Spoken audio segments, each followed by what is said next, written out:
Would you trust the last words of a dying man? What if he said he didn't commit the crime, but knew exactly who did? The clock read 11:57 p.m. 3 minutes until the execution. 3 minutes until eternal silence. The smell of burning metal filled the room. Humidity, tension, and death mixed in the air. He was tied up, his eyes fixed on a point no one could see. And then he spoke. Quietly, without crying, without hesitation. I didn't do it. The sentence hit like a shot to the stomach. One of the agents choked. Another looked away. But he didn't stop there. The next sentence was a code, a name, a secret kept for almost 2 decades. And that destroyed everything. Stay with me until the end, because what he revealed in his last breath made an investigator resign, threw the system to the ground, and raised a question that haunts to this day. Could the real killer be on the loose? The crime took place in 2006, a simple house in a forgotten neighborhood in Ohio. Inside, the body of a woman was brutally murdered. The neighbors heard screams. The police arrived quickly, and too quickly. They also found a culprit. He had a record. He had a history. He was in the wrong place at the wrong time. He was the perfect guy to close the case in 48 hours. And so, they did. Interrogations without a lawyer. Shallow evidence. A jury thirsting for justice. Within 72 hours, he was doomed. In 7 months, sentenced to death. But no one expected that, in the last days of his life, he would start talking. And what he said? No one had the courage to publish it in the press. The letters he wrote were intercepted. One was sent directly to a retired detective, another to the victim's sister, and a third for someone who shouldn't exist. A man with a scar on his back, a childhood marked by abuse, and a secret buried along with the victim. Have you ever felt like something doesn't fit? That the official version seems too convenient? Because in that case, she is. The victim's autopsy contained an overlooked detail, an S-shaped cut made post-mortem. No prosecutor mentioned it in court. No news reports questioned it. But the convicted man knew it. That's the question that made a former FBI agent break protocol, reopen his files, and contact someone he swore he'd never see again. What you're about to discover now may surprise you, because what seemed like just another execution hides something much deeper. A conspiracy, a miscarriage of justice, or perhaps a deliberate choice. And it all starts with the tape, a forgotten recording, which was only heard after he was already dead. The content, that's what you're going to hear now. But first, take a deep breath. Because the truth has a bitter taste, and once you hear it, you won't be able to forget. The tape was found by chance, in a box marked only with a case number and dark stains from time. Inside, an old tape recorder, the kind that still uses magnetic tape. The label stuck to it said only, Room 4B, Confidential. The retired investigator hesitated before pressing play, but when the voice started, he knew that nothing would be the same again. I saw who did it, and what he did to me after that. You wouldn't do it to an animal. The tone was not one of guilt. It was one of contained despair, accumulated pain, and a coldness that only those who have lost everything can maintain. Have you ever been there? Have you ever felt like you weren't believed, even when every part of your body screamed the truth? Then maybe you understand what he felt at that moment, and that's why you're here. Because certain truths call you, even when they hurt, even when the world prefers silence. This channel cannot survive without those who feel the weight of these stories, without anyone who understands that, behind every hushed-up case, there is a cry that needs to be heard. If something has given you goosebumps so far, comment. Tell me what went through your head. Every comment is like a flashlight in the dark, proof that it is still worth digging where everyone else has given up. Your like isn't just a click, It's a push for this content to reach those who are on the edge, who needs to see that they are not alone. And when you sign up, something changes. You're no longer watching from the outside. You're in, part of this search, part of this shadow. This is not just a story, it is a pact. And you just crossed the line. Stay with us. What comes after that is even more disturbing. Don't miss it. Now come back to the tape with me, because what he revealed in the following minutes is not in the case file. It's hidden in a side story. A story that is only now beginning to emerge. Cold lights. Steel against steel. The sound of a heavy door closing echoes like a final sentence. The metallic smell of the environment sticks to your nostrils. It's like dried blood. Unmistakable. He enters handcuffed, but he doesn't fight. He doesn't scream. He just looks down the narrow corridor in front of him, as if he already knows that this is the last path. On the clock on the wall, the seconds pass with mechanical cruelty.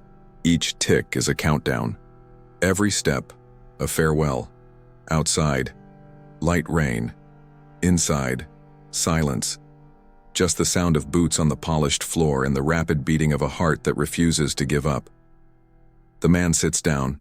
The guards adjust the straps, tighten the buckles. A doctor comes in, makes a note. Nobody speaks until they ask, "Any last words?" He looks up. The voice is firm, unhurried. "I didn't do it." One of the agents sighs as if he's heard this before, but then he continues. "But I know who did it. A break, short, fatal." The name he says next changes the mood. Two people in the room look at each other. A third clenches his fists. There's something wrong, something off script. This moment was recorded, but what came next was never officially released. The recorder was turned off seconds before the injection, but someone didn't turn off the camera. The original video never made it to court. It was filed with the stamp, sensitive material, restricted access. But we had access, and when you watch his face, it doesn't feel like guilt. It feels like something else. A mixture of pent-up anger and relief, like someone who has been carrying a weight on their back for almost 2 decades, like someone who can finally let go. The name reveal wasn't the end. It was just the trigger. Now I want to go even deeper into this subject, because this story is about choices, about decisions that change destinies, on the devastating impact of a poorly made accusation. It is also about the behind the scenes of a system that prefers to close a case with a guilty party, then face the possibility of having made a mistake. And when the truth threatens to dismantle everything, they silence, they archive, they delete. But the question remains. And when the truth resurfaces, who pays for each year that has passed? Who is responsible for the tarnished name, the destroyed family, the sleepless nights of those who were condemned before even being heard? The man who died in that chair was no saint, but maybe it wasn't the monster they painted it to be. And when he said, "I know who did it," it wasn't a bluff. It was a code, a warning. And whoever understood walked away. Because there are names that are not pronounced, and secrets that were made to never leave the cold concrete of the system's basements. But it leaked. A handwritten letter arrived at the office of a local newspaper. No signature, no sender. Inside, just one sentence. Look up what happened on Highway 51 in 2006. It was the beginning of the turnaround and the end of peace for many powerful people.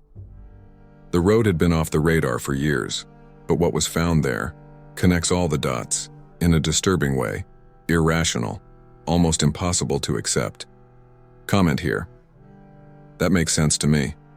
If this story got to you in any way, because what comes now was not meant to be discovered. Her name was Marlene Voss. She was 29 years old, single mother. She worked as a receptionist at a dental clinic in Fairhope, Alabama. Thursday, March 9, 2006, she was last seen leaving work at 6:47 p.m. Street cameras showed her car turning the corner. After that, nothing. 2 days later, they found the body. Route 51 bathed in rain, covered in leaves and tire tracks, clothes intact, broken nails, signs of struggle. The expert determined the death to be between 8 p.m. and 10 p.m. on Thursday rush hour. But nobody saw. Nobody heard. No witnesses. What came next was too fast. A suspect almost immediately. Brian Keller, 35 years old. Ex-boyfriend. History of aggression. 2 police reports for threats. The audience didn't even have time to breathe. He was already the receptionist killer.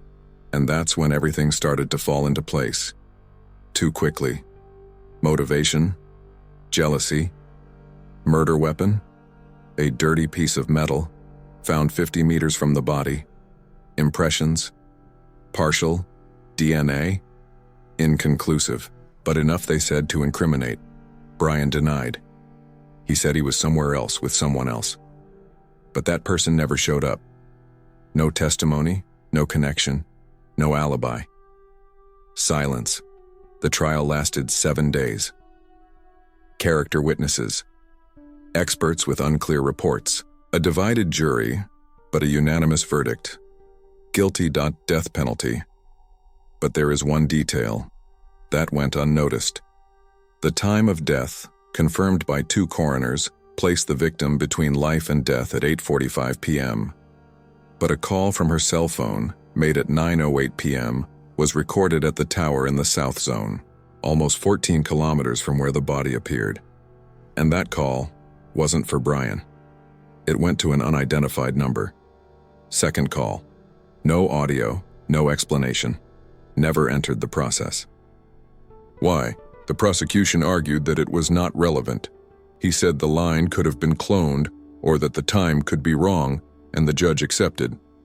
But someone within the prosecution, weeks after the trial, requested that this part of the record be kept confidential.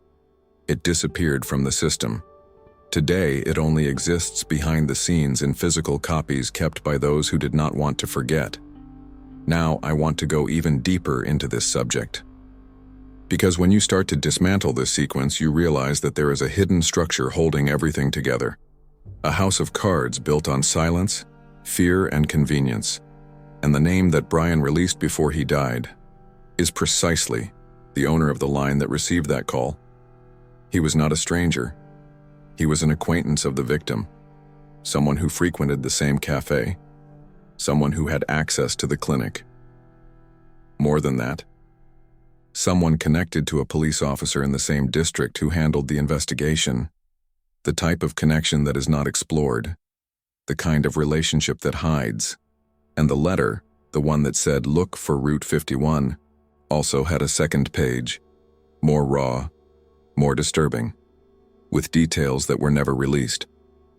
About the position of the body, about marks that the experts did not include in the report, about the absence of fingerprints on the car door handle, and about a notebook with Marlene's notes, with names, dates, references to secret meetings, and a threat. This notebook disappeared from the official crime scene inventory, but a copy of the notes appeared on an online forum 12 years later, posted by an anonymous profile that claimed to have rescued part of the truth. And among the names there, the same one Brian screamed on death row. Coincidence is impossible. The sequence is too precise. The cover-up, sophisticated. The case is officially closed, but recent leaks are starting to expose the cracks. There is even audio, short, whispered, from someone who claims to have been paid to plant the murder weapon. And this audio ends with the following sentence: "I did what I was told, but I never touched her." Comment here. I'm on this journey too, if you've already realized that this story goes far beyond what it seems. Because what comes next dismantles the official version in a way no one expected. The newspapers didn't hesitate. Cold-blooded murderer, monster hiding in a man's skin, justice served. Headlines in large letters, filled with collective indignation. Images of the trial leaked and spread like hot gasoline. There he was, handcuffed, his gaze lost, his face impassive, almost as if he had already given up before the verdict. The prosecutor described the crime as a premeditated, cold-blooded, cowardly execution. The victim, a respected man, well-liked in the neighborhood, father of 2 children, manager of a small grocery store, shots at point-blank range, a body, left on the floor behind the store, defenseless, without a chance. The narrative was too perfect to be questioned. The accused had a criminal record, a record of petty crimes, a history of domestic violence, a life marked by bad decisions. The pieces fit together. Reason? Revenge? Motive? An old disagreement involving debts and wounded pride. The prosecution presented witnesses who claimed to have heard threats days before. A neighbor swore he saw his car driving around the area. An acquaintance said he saw him sweating and nervous hours after the crime. The judge accepted everything without much resistance. During the trial, his silence was interpreted as coldness. His lack of tears became proof of guilt. When the sentence was handed down, no one was surprised. 32 years without the chance of parole. Inside, he didn't react. He just lowered his head and stood there, motionless, as if reality were a weight he had been carrying on his shoulders for a long time. No plea, no tears, no confession. It seemed like it was over. The case was solved. The city returned to its slow pace. The neighbors stopped whispering, and the victim's family tried to carry on, even with the father's absence looming over meals and important dates. But certain things can't be erased. Certain details ignored in the heat of the legal spectacle began to bother them. One of them, the murder weapon, was never found. Another, none of his fingerprints were found at the scene. None. Not on the door, not on the counter, not on his body. Nothing. They claimed he wore gloves, but if he planned it that much, why would he have left the bullet casing on the floor? And why were the security cameras on the entire block turned off that day, except for one, which recorded someone running from the scene but in the opposite direction of the defendant's house? These details, ignored or downplayed in court, were shelved. And this is where a much deeper issue than the crime itself comes into play. The construction of a truth. The way a narrative is assembled, rehearsed, and sold as definitive. Because when you repeat something enough times, people stop questioning it. Now pay attention to this. A letter appeared 3 years after the conviction.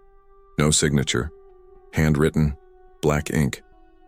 The letter did not apologize. It was not a direct confession, but he described the crime in detail that only someone who was present could know. Details that have never been publicly released.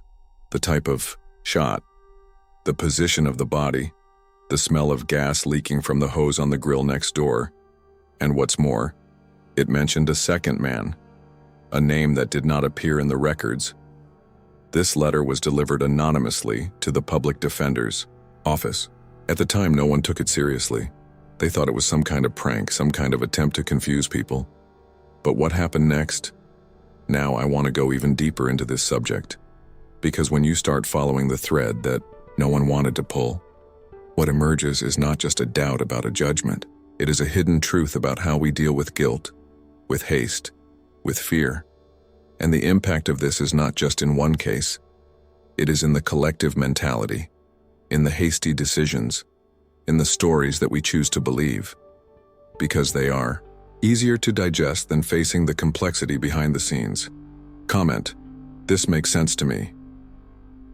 He spent years silent, like a shadow that silently crawls across the walls of the cell. But something changed when the letters started appearing.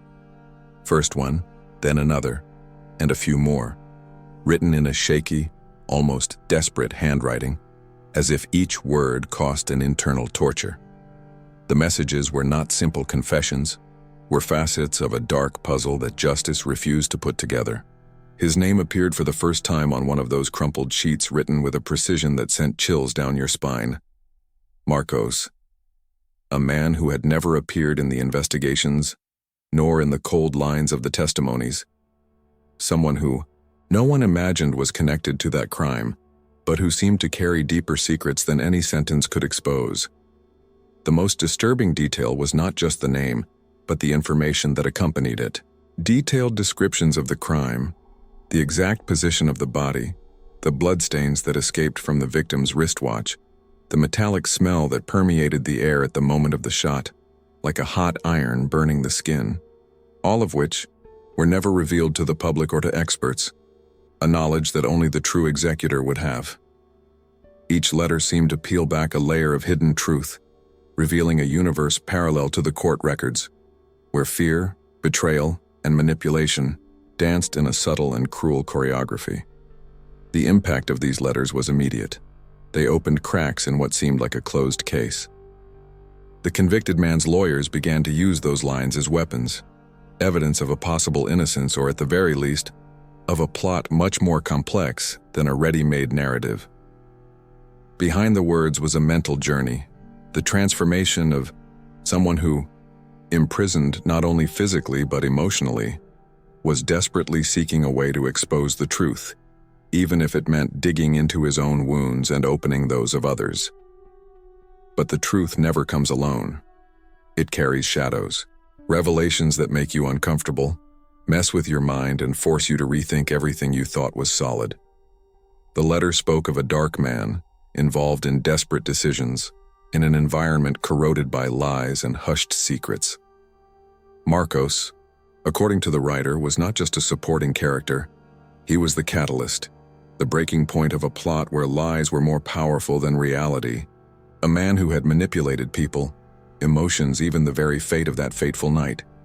The transformation of that imprisoned person, who had previously resigned himself to silence, was now visible in the written words. Each letter carried a heavy, emotional charge, a desperate attempt to change the mindset of those who judged without knowing what went on behind the scenes.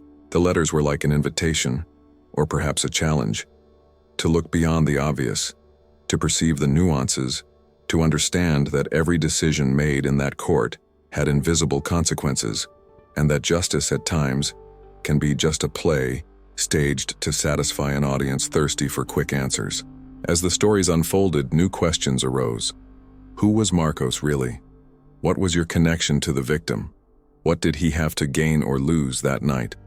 And most of all, why have the authorities never investigated this name? What was hidden in the shadows to be kept out of the public eye? These doubts heightened the central mystery, and the emotional climax only grew, fueling the tension that pulsed like a wounded heart, beating stronger with each revelation. Now I want to go even deeper into this subject, because understanding this man's transformation and the decisions he faced in depth can reveal much more than just a simple crime. It can expose the flaws in the system, the backstage of the judiciary, and the way in which the truth is molded to fit a convenient narrative. It is a journey that goes far beyond what is seen in the trial, an immersion in the hidden layers that influence the real impact of human actions and their eternal consequences. Comment below, I'm on this journey too. The night before the execution, the silence in the cell seemed overwhelming. An almost palpable weight, as if the air itself was poisoned by unspoken secrets. That's when he asked to speak to an FBI agent, a cold face accustomed to navigating the tortuous corridors of justice, but who at that moment seemed unsure of the urgency contained in that request. It wasn't a confession. It wasn't a plea for clemency. It was a warning.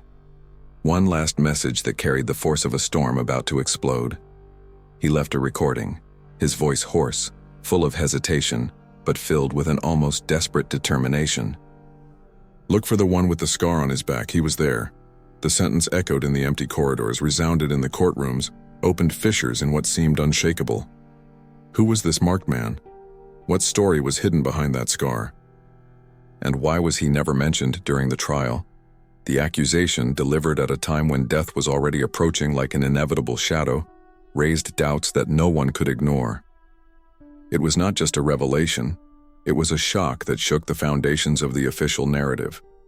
The behind-the-scenes story of that case began to become a tangle of conflicting versions, hidden interests, decisions made in the shadows. The scar on his back became a symbol, an enigma that pointed to hushed truths, to secrets that someone had insisted on keeping buried. Each minute detail of the recording carried a different weight, an impact that reverberated far beyond the cell where that man awaited his end. The emotional climax was not in the final act of the execution, but in that voice that cut through the silence, in the message that burned like an open wound in the mind of those who listened, an accusation that could not be taken back, that challenged the perception built up over years, and that asked the cruelest question of all: who is really to blame? The transformation of that condemned man, who went from being a victim of justice to a herald of the hidden truth, showed how much the human mentality can change when faced with the weight of the decisions made. It was the journey of someone who, between despair and lucidity, decided to shed light on the backstage, exposing the revelations that transformed that case into a labyrinth of mysteries and betrayals. The impact of that recording was not limited to the moment, reverberated in the minds of those who tried to understand what really happened. It was a struggle between what was shown and what was hidden, between manipulated versions and the search for true justice. Now I want to delve even deeper into this subject, because understanding what motivated this final accusation, the weight of that scar and the reason it was erased from official history, can reveal a lot about the dark workings of the system and the decisions that shape the fate of people trapped in an invisible web of lies. It is an exploration that goes beyond the surface, delving behind the scenes where power, manipulation, and truth intertwine in disturbing ways. Right there, I'm on this journey too. The recording reached the victim's sister like a cold whisper, cutting through the darkness she had been carrying for years. The sound of that voice, so distant and yet so close, triggered an avalanche of memories that she had tried to hide, but that now exploded like fire in her chest. When she heard the description, something inside her broke. The scar on his back. That phrase loaded with meaning. It wasn't a stranger, it was him. The family's best friend, the man who, with his own hands, helped bury the coffin. That man who was present in all the most painful moments, who smiled at Sunday lunches, who soothed tears and hid secrets. The invisible ally who now became the greatest mystery of that dark story. How could someone so close carry such a heavy shadow? Partial revelation was a direct blow to the heart of those who believed they knew the truth. The pain of betrayal, the overwhelming doubt, the mind lost in desperate attempts to understand what happened behind that mask of friendship. But why was he never investigated? Why didn't his name appear in any official line of the process? The answer was not just in the yellowed pages of the documents, but in the labyrinth of decisions and manipulations that moved behind the scenes. A complex plot where conflicting interests hid the true face of the culprit, where justice was just another character in a play full of lies and half-truths. This unexpected connection brings a new dimension to the story's emotional impact. The chasm between what was said and what was experienced, between public perception and hidden truth, reveals how fragile the line between innocence and guilt is. The mentality of those who believed they were protected by their inner circle was destroyed. The transformation of that bond of trust into irrevocable suspicion opened a portal to a journey of deep questioning, to a dive into details that no one had dared to explore before. Now I want to go even deeper into this subject, because this partial revelation is not just a lost fragment. It is the key to understanding the complexity of the plot, to unraveling the layers of decisions that shape the fate of everyone involved. It is the point where the hidden truth begins to emerge from the shadows, showing that not everything is as it seems, that each character carries within themselves wounds and secrets that influenced every step of the story. Exploring this connection between the scarred man and the family nucleus is to understand how the impact of human actions can reverberate far beyond the moment, how choices made in the shadows, motivated by fear, loyalty, or hidden interests, can transform lives, manipulate narratives, and forever alter the course of a journey marked by pain and the search for justice. Comment below, "This makes sense to me." The truth was always there, embedded in the silence of glances that looked away, hidden between the lines of muffled conversations, in the whispers that refused to become screams. It pulsed cold and relentless in the heavy air of that place where so many had decided to close their eyes. But nobody wanted to see. They preferred the comfortable lie, the solace of ignorance, the illusion that evil was contained, locked, behind prison bars and condemnation. When the truth finally emerged, naked and cutting, it was too late to undo the damage that had been done. The real killer, the one who carried the scar as a warning and a secret, walked the streets freely. Invisible to many, immune to suspicion, protected by an invisible web woven by interests, fears, and omissions. This figure who should have been hunted and judged became a ghost, a presence haunting the scenes, changing decisions and influencing destinies without justice being able to reach him. It is an open wound in the collective mentality, a constant challenge for those who seek the truth amidst the tangle of conflicting versions and buried secrets. The impact of this reality goes beyond the crime itself, affecting trust, security, and the notion of justice that should be unshakable. Every step this man takes, every breath he takes outside the walls, is a cruel reminder that the transformation we hoped for never came. This journey, marked by partial revelations and veiled accusations, shows us how the decisions that are made, or not made, behind the scenes shape the destiny of entire lives. It makes us think about the fragility of truth when confronted with the strength of silence and shadows. And it challenges us to look deeper, to question what we accept as reality, to distrust the official versions that insist on pushing on us. Now I want to go even deeper into this subject, because understanding this story is not just about finding someone to blame. It is about discovering how the gears of justice can fail, how fear and manipulation interfere in the search for the truth, and how, in the end, what seems to be resolved may be just the surface of a much greater abyss. Exploring these behind-the-scenes details, this invisible web of influences, is opening the door to a reflection that touches on everything from ethics to human psychology, including the complexity of relationships and the fragility of institutions. Comment below. I'm on this journey too. If you found all of this disturbing, prepare to be plunged into something even darker. Because what follows is not just a story of crime or betrayal. It is an exposure of the rot that corrodes the system from within. The next killer is not in the shadows of the street. He is not an unknown fugitive. He wears the robe of justice, sits on the bench where life and death decisions are made, and uses his power to manipulate the fate of his victims with a coldness that defies all human logic. The judge, a symbol of authority and impartiality, reveals a twisted and dark side, capable of hiding crimes behind sentences and decrees. It is a transformation of the very idea of what is right and wrong, a corrupt mentality that escapes society's eyes but leaves invisible traces and a devastating impact on the lives it is supposed to protect. The journey to understand this case takes us behind the scenes of a flawed system, full of decisions that defy ethics and morals, where the hidden truth is often buried under layers of lies, omission, and interests. Now I want to delve even deeper into this subject, because it is here at this point that everything changes.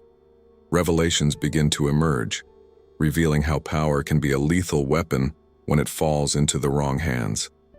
How the manipulation of information, fear, and corruption intertwine to create a web so dense that almost no one can break through.